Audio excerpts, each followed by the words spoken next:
Usitishaji mapigano kati ya Marekani na Iran ni amani au mtego?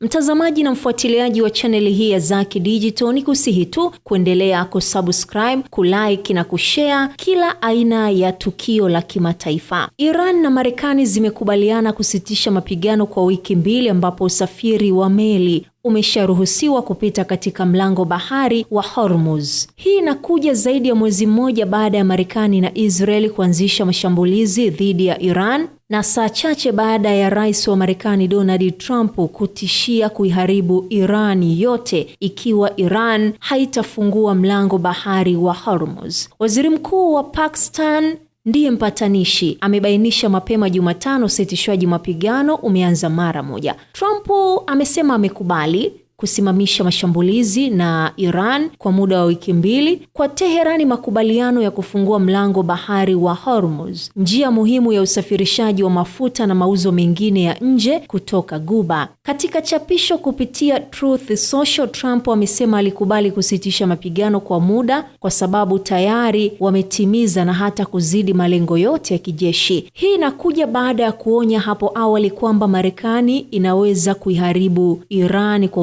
siku moja tu, vitisho vilivyosababisha kulaaniwa na mkuu wa Umoja wa Mataifa pamoja na Papa. Iran imekubali kuruhusu meli kupita katika mlango bahari kwa wiki mbili, huku jeshi la Iran likisimamia safari hizo. Nchi hiyo pia imetoa mpango wa vipengele takribani 10. Kipengele cha kwanza ni kukomesha vita nchini Iraq, Lebanon pamoja na Yemen, kukomesha kabisa vita na uhasama dhidi ya Iran bila ukomo wa muda, kukomesha kabisa migogoro yote katika eneo hilo, kufunguliwa tena kwa mlango bahari wa Hormuz, itifaki na masharti ili kuhakikisha uhuru na hata usalama wa mlango bahari wa Hormuz, malipo kamili ya fidia kwa ujenzi mpya wa Iran, kuondoa vikwazo dhidi ya Iran, kutolewa kwa fedha na mali za Iran zinazozuiliwa nchini Marekani.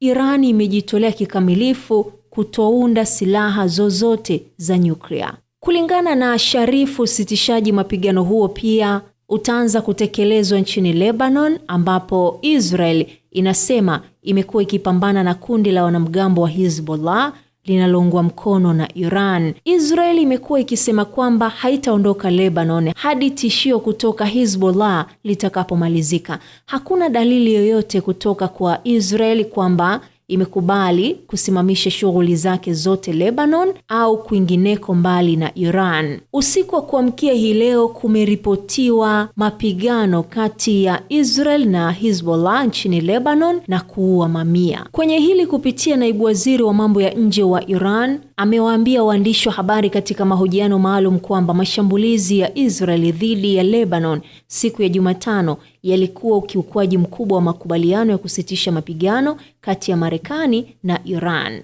Bwana Sayidi anasema Iran ilituma ujumbe ikulu ya Marekani siku ya jana usiku kwamba huwezi kufanya vitu viwili vya kipekee kwa wakati mmoja, na akaongeza kwamba huwezi kuomba kusitisha mapigano kisha ukubali masharti na sheria, ukubali maeneo yote yanayohusu kusitisha mapigano na kutaja Lebanon, hasa Lebanon katikati, na kisha mshirika wako aanze mauaji ya halaiki. Israeli inasisitiza kwamba inashambulia kundi la wanamgambo la Hezbollah ambalo lenyewe linarusha makombora nchini Israel.